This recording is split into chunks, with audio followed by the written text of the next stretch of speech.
교회 여러분, 한 주간 편안하셨어요? 오늘 성령 강림 후 첫째 주일 말씀 나눕니다. 수록된 새 본문 중에서 요한복음서 20장 11절에 18절 말씀 공동 번역으로 봉독해 드립니다. 한편 무덤 밖에 서서 울고 있던 마리아가 몸을 굽혀 무덤 속을 들여다보니 흰 옷을 입은 두 천사가 앉아 있었다. 한 천사는 예수의 시체를 모셨던 자리 머리맡에 있었고 또 한 천사는 발치에 있었다. 천사들이 마리아에게 왜 울고 있느냐 하고 물었다. 누군가가 제 주님을 꺼내갔습니다. 어디에다 모셨는지 모르겠습니다. 마리아가 이렇게 대답하고 나서 뒤를 돌아다 보았더니 예수께서 거기에 서 계셨다. 그러나 그분이 예수인 줄을 미처 몰랐다. 예수께서 마리아에게 왜 울고 있느냐, 누구를 찾고 있느냐 하고 물으셨다. 마리아는 그분이 동산지기인 줄 알고 여보셔요. 당신이 그분을 옮겨갔거든 어디에다 모셨는지 알려주셔요. 내가 모셔가겠습니다 하고 말하였다. 예수께서 마리아야 하고 부르시자 마리아는 예수께 돌아서서 히브리 말로 라보니 하고 불렀다.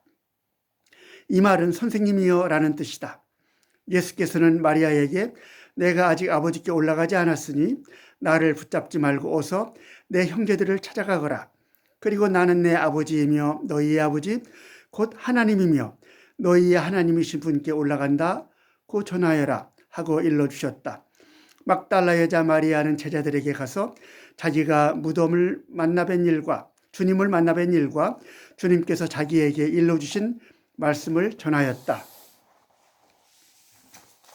오늘 봉독한 말씀을 통해서 부활을 넘어선 사랑이라고 하는 말씀 증언하도록 하겠습니다. 내 복음서의 부활 기사를 읽어보면 가장 눈에 띄는 인물이 나오는데 바로 막달라 마리아예요. 오늘 요한복음서에서 주간 첫날 이른 새벽에 예수님의 무덤에 간 사람은 오직 막달라 사람 마리아였습니다.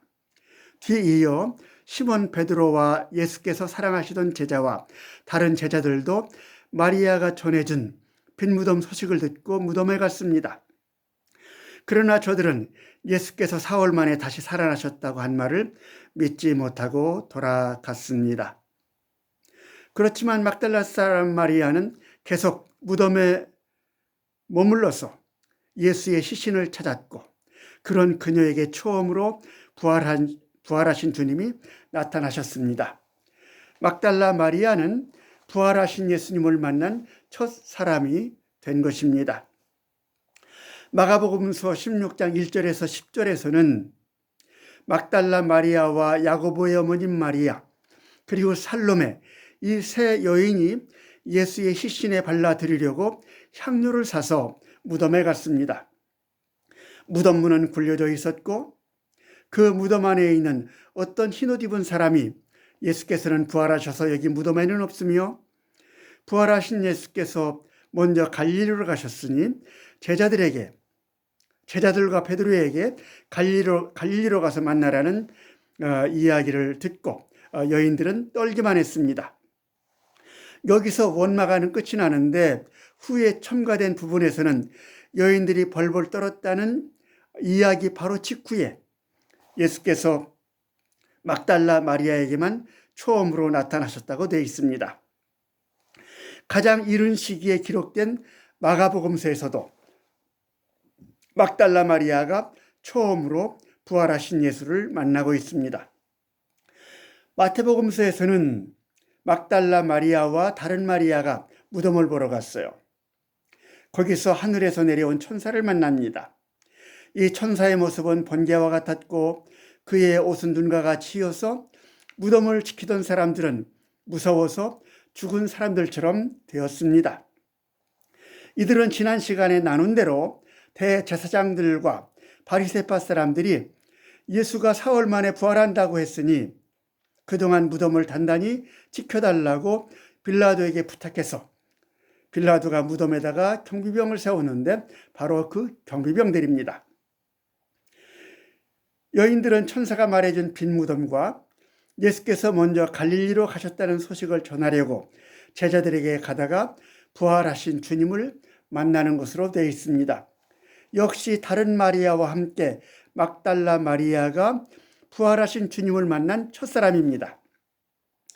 누가복음서에서는 마태와는 아주 달리 막달라 마리아와 요한나와 야고보의 어머니 마리아와 그 외 다른 여자들이 함께 무덤에 갔습니다.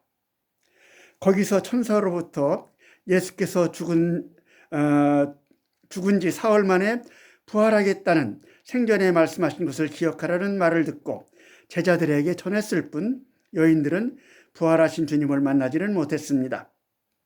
누가복음서에서는 엠마오로 가던 두 제자들이 처음으로 부활하신 주님을 만나고 있습니다.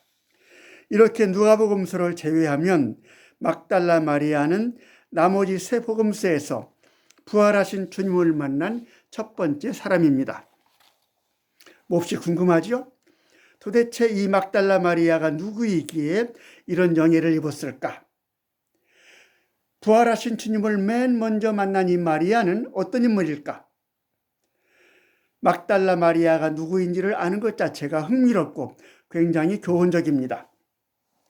복음서에서 막달라 마리아의 이름이 13번이 나오는데 언제나 예수님을 따르던 여자들 명단에 맨 앞에 나오고 있어요. 그만큼 막달라 마리아는 여인들 중에서도 제일 활동적이고 헌신적이었다는 것을 알 수가 있습니다. 또 하나 알 수 있는 것은 사실 역사적으로는 예수님의 제자단에서 그리고 초기 교회에서 여자들이 대단한 활동을 했다는 것입니다. 앤 와이어라고 하는 여성 신학자가 쓴 책이 하나 있어요. 원식 그리스도교에 잊혀진 여성들이라고 하는 책입니다. 여기서 보면 예수님의 공생애 중에 그리고 원식 그리스도교에서 여성들이 얼마나 중요한 역할을 했는지를 조목조목 잘 밝혀주고 있습니다.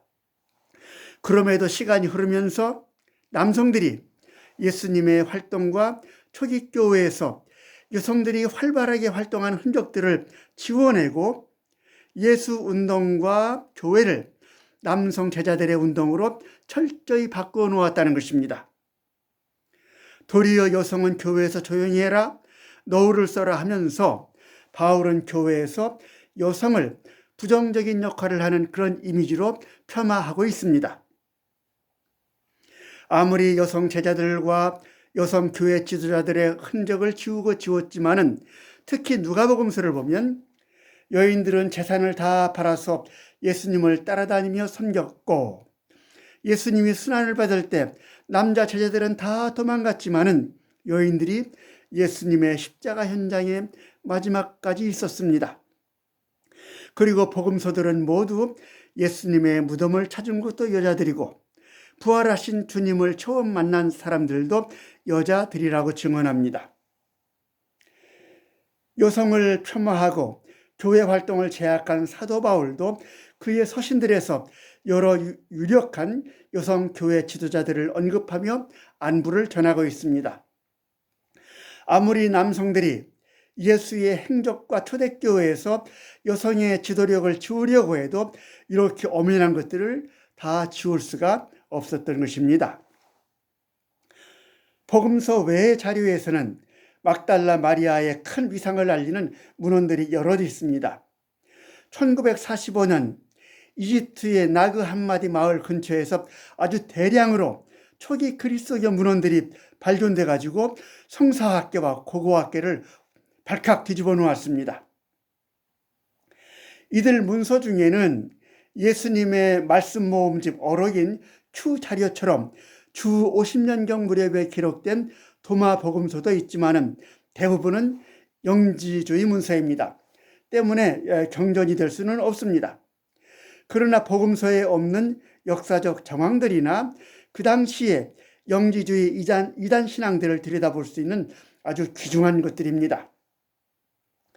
그 중에 빌립복음이라고 하는 문서에는 막달라 마리아에 대해서 이렇게 적고 있어요. 구세주의 동료는 막달라 마리아이다. 그리스도께서는 그녀를 나머지 제자들보다 사랑하셨으며 그녀에게 자주 입맞춤하셨다. 이 입맞춤이라고 하는 것은 그 당시 인사법입니다. 나머지 제자들은 이에 마음이 상하였다. 그들이 예수께 여쭈었다. 왜 우리들보다 저 여인을 더 사랑하십니까? 구세주께서는 그들에게 왜 내가 저 여인을 사랑하는 만큼 너희를 사랑하지 않겠느냐. 그리고 토마스 복음서라고 하는 문헌에는 이런 막달라 마리아를 몹시 질투하는 베드로의 이야기가 나옵니다. 시몬 베드로가 다른 제자들과 예수님에게 이렇게 말합니다. 여자들은 생명을 얻을 자격이 없으니 마리아로 하여금 우리를 떠나게 합시다. 이런 장면도 기록이 되어 있습니다. 이런 것들은 마리아가 제자단에서 얼마나 중요한 인물이었는지를, 시기를 받고 있는 사람이었는지를 잘 말해줍니다. 막달라라고 하는 호칭은 복음서에서 나오는 다른 마리아와 구분하기 위해서 그가 살던 지방 이름을 붙인 것입니다. 그 당시 막달라 지방은 갈릴리 호수 서쪽 연안에 있었고 염색업과 직물업이 발달해서 다른 어떤 지방보다도 부유하였다고 합니다. 부유한 만큼 도덕적으로도 많이 부패한 것이라 이렇게 전해지고 있습니다.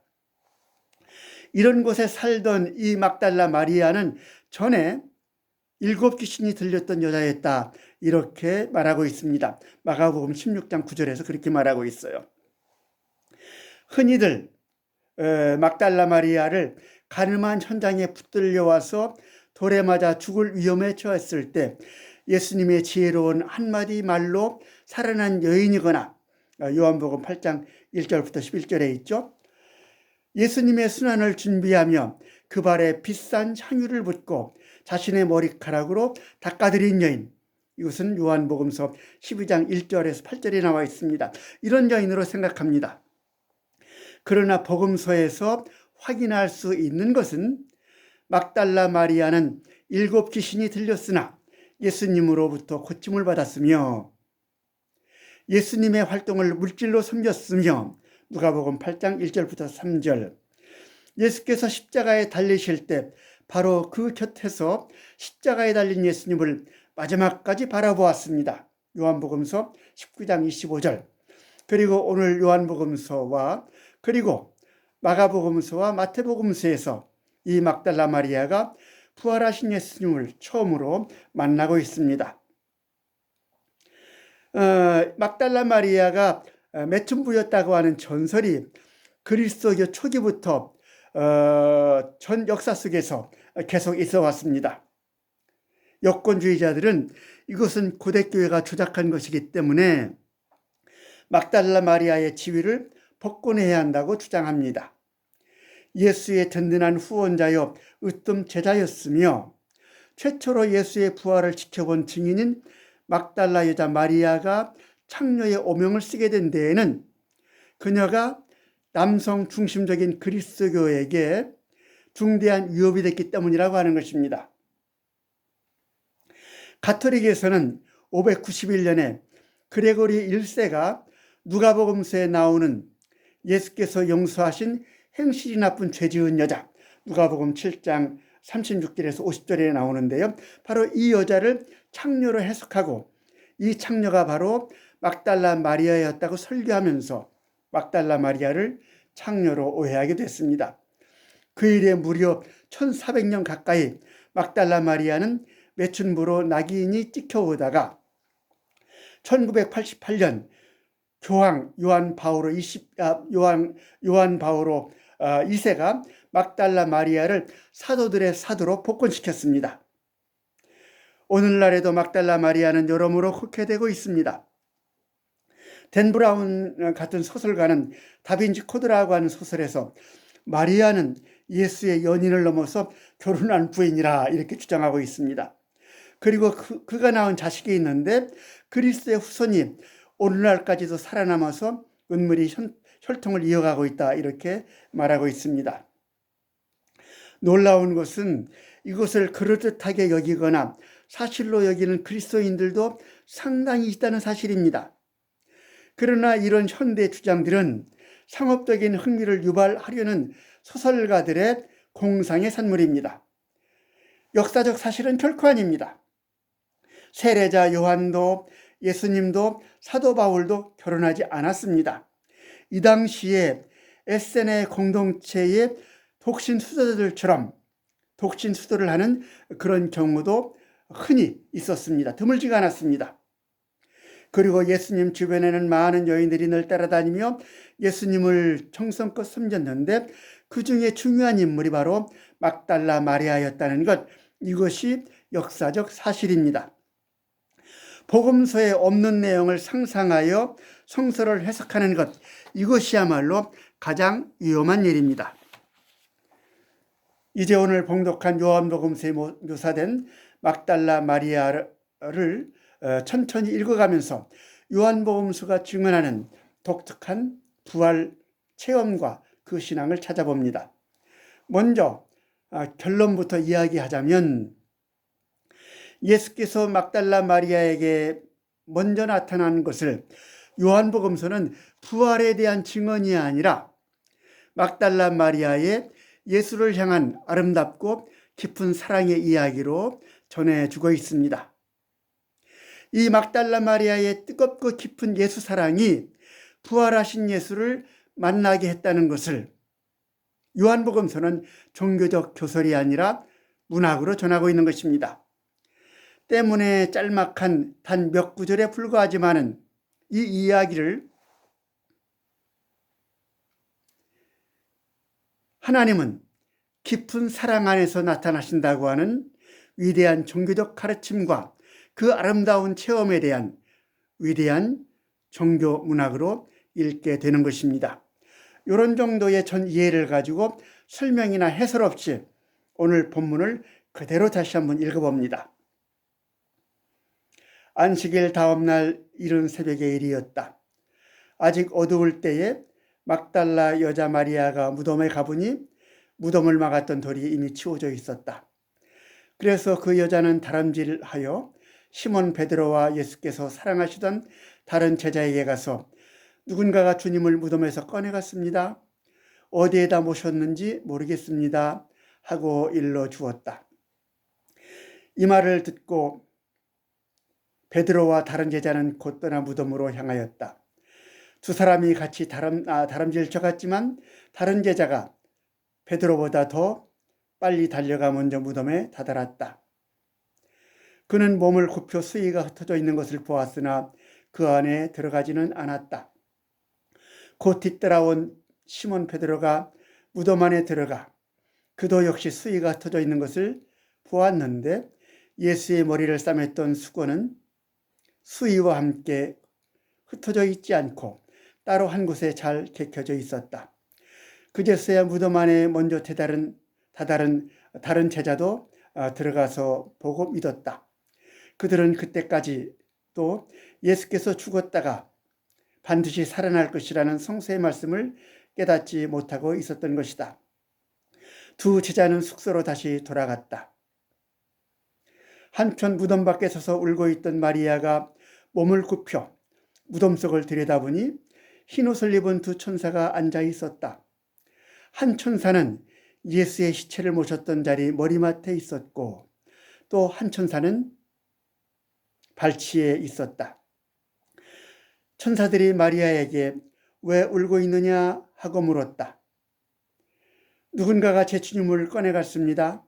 어디에다 모셨는지 모르겠습니다. 마리아가 이렇게 대답하고 나서 뒤를 돌아다 보았더니 예수께서 거기에 서 계셨다. 그러나 그분이 예수인 줄은 미처 몰랐다. 예수께서 마리아에게 왜 울고 있느냐? 누구를 찾고 있느냐? 하고 물으셨다. 마리아는 그분이 동산치기인 줄 알고 여보셔요. 당신이 그분을 옮겨갔거든. 어디에다 모셨는지 알려주셔요. 내가 모셔가겠습니다. 하고 말하였다. 예수께서 마리아야 하고 부르시자 마리아는 예수께 돌아서서 히브리 말로 랍보니 하고 불렀다. 이 말은 선생님이라고 하는 뜻이다. 막달라 마리아 이야기만 간추려서 강조해서 다시 읽어봅니다. 무덤에 온 제자들은 예수께서 사흘 만에 죽은 자 사람들 가운데서 살아나신다는 성경 말씀을 믿지 못하고 다시 자기들의 자리로 돌아갔어요. 그러나 마리아는 끝까지 홀로 남아서 무덤 밖에 서서 구슬피 울고 있다가 못내 아쉬워서 다시 무덤 속을 들여다봅니다. 그러자 그 안에 흰옷 입은 두 천사가 있었고 천사들이 마리아에게 물어봅니다. 왜 울고 있어요? 마리아가 흐느끼며 대답합니다. 누가 우리 주님을 가져갔어요? 어디에 두었는지 모르겠어요. 이렇게 말하고 마리아는 무덤을 떠나지 못하고 줄곧 예수를 찾느라 뒤돌아보았습니다. 그때 예수께서 서 계셨는데 마리아는 알아보지 못합니다. 예수께서 물어보십니다. 여인아, 왜 울고 있느냐? 누구를 찾느냐? 마리아는 그가 동산지기인 줄 알고 말합니다. 이 말은 흐느끼며 하는 간청의 말입니다. 여보셔요. 당신이 그분을 옮겨갔거든 어디에 두었는지를 말해주세요. 내가 그분을 모실게요. 그러자 예수께서 마리아야 하고 부르셨고 마리아가 그 소리를 듣고 돌아서서 선생님 하고 불렀습니다. 무덤에 간 두 제자는 예수께서 다시 살아나셨다는 성경 말씀을 믿지 못했습니다. 그러나 맨 먼저 무덤에 가고 무덤이 비었다는 소식을 제자들에게 전한 마리아도 예수께서 부활하신 것을 믿지 못했습니다. 무덤을 막았던 돌이 치워졌을 때 마리아는 누군가가 예수님의 시신을 무덤에서 꺼내간 줄로 생각했습니다. 이것은 마태복음서의 부활 이야기에서 보았듯이 무덤을 지키던 경비병들이 대제사장들과 바리새파 사람들에게 뇌물을 받고 퍼뜨린 거짓 소문입니다. 그런데 마리아는 성경에서 말한 것을 믿지 못하고 경비병들이 거짓 소문을 믿고 있는 것입니다. 마리아의 믿음도 다른 남자 제자들과 다를 바가 없었습니다. 심지어 마리아가 다시 몸을 굽혀 무덤 속을 들여다보았을 때 무덤 안에 두 천사가 예수의 시신을 모셨던 자리에 머리맡과 발치에 있었는데도 마리아는 예수께서 부활하신 것을 알지 못했습니다. 두 천사는 증인을 말합니다. 모세의 율법에는 두세 사람의 증인이 있어야만 증거로 채택이 됩니다. 더군다나 흰옷 입은 천사들입니다. 천사들이 지키고 있는 무덤에서 시신을 훔쳐갈 자는 없습니다. 그런데도 막달라 마리아는 누가 주님을 꺼내갔는지 어디에 뒀는지 모른다고 말합니다. 이어서 마리아의 믿음 없음이 더욱 강조됩니다. 다시 뒤를 돌아보았을 때 그때 거기에는 바로 부활하신 예수께서 서 계셨습니다. 이렇게 자신의 눈앞에 서 계신데도 마리아는 주님을 알아보지 못합니다. 그분을 동산지기로 생각합니다. 그리고 또다시 동산지기에게 당신이 그분을 옮겨갔느냐고 물어봅니다. 마리아도 믿음이 없기는 다른 제자들과 마찬가지입니다. 거듭되는 예수의 시신을 누가 가져갔느냐는 물음을 통해서 심지어 더 믿음 없는 마리아를 그려줍니다. 그럼에도 이런 마리아가 부활하신 예수를 만나는 첫사람이 되었습니다. 그리고 부활하신 주님은 마리아에게 내가 아직 아버지께 올라가지 않았으니 나를 붙잡지 말고 어서 내 형제들을 찾아가거라. 그리고 내 아버지이며 너희의 아버지 곧 내 하나님이며 너희의 하나님이신 분께 올라간다 하고 전하여라 하심으로 마리아는 부활하신 예수의 첫 증인이 되었습니다. 믿음이 없는데도 부활하신 주님을 만난 이유, 믿음이 없음에도 부활하신 주님께서 마리아에게 나타나신 까닭, 이렇게 해서 막달라 마리아가 부활하신 주님을 만난 첫 인물이 되고 부활하신 주님을 증거한 첫사람이 된 그것, 바로 그 이유가 오늘 요한복음서가 증언하려고 하는 요한 공동체 부활 체험이고 부활 신앙입니다. 요한복음서는 예수가 죽었는지 살았는지 하는 그런 부활에는 전혀 관심이 없는 그런 마리아를 그려주고 있습니다. 마리아는 예수가 살았든지 죽었든지 그것에 관계없습니다. 오직 예수가 그리울 뿐입니다. 예수의 시체라도 찾아서 모시고 싶을 뿐입니다. 그래서 애타게 시신을 찾는 것입니다. 오직 그분에 대한 간절한 그리움과 사랑뿐입니다. 그러나 생명의 신학자 사도 요한은 이 마리아의 깊고 깊은 사랑 안에 부활하신 주님이 나타났다고 합니다. 곧 깊은 사랑 안에 하나님은 살아계신다, 부활하신 주님은 살아계신다 하는 것입니다. 그리스도의 부활 체험은 부활의 문제가 아니고 깊고 뜨거운 사랑의 문제라고 하는 것입니다. 사랑이 있는 그곳에 부활하신 주님이 계셔서 부르십니다. 마리아야. 오늘 나도 내 이름을 부르시는 부활하신 주님의 음성을 듣기를 원합니다. 내 믿음은 부족합니다. 나는 아무리 봐도 믿음이 없습니다. 그렇지만 성령께서 내게 주님을 사모하는 간절한 마음과 뜨거운 사랑을 주시기를 간절히 바랍니다.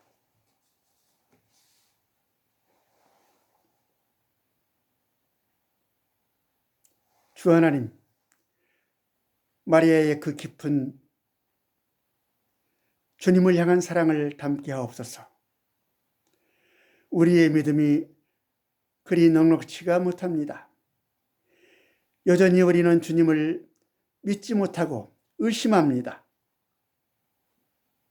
그러나 진리이며 생명이신 주님을 뜨겁게 사랑할 때 부활하신 주님은 어느 틈에 우리 가운데, 우리 곁에 오셔서 이름을 불러주십니다. 주님을 우리의 마음만이 아니라 우리의 삶으로도 뜨겁게 사랑하게 하옵소서. 그리하여 우리의 삶의 한복판에서 늘 함께 하시는 주님을 만나게 하옵소서. 주님, 우리의 몸으로도 뜨겁게 주님을 사랑하게 하옵소서. 그리하여 우리의 몸에 늘 새 생명을 주시는 부활하신 주님의 새 생명의 은총을 입게 하옵소서.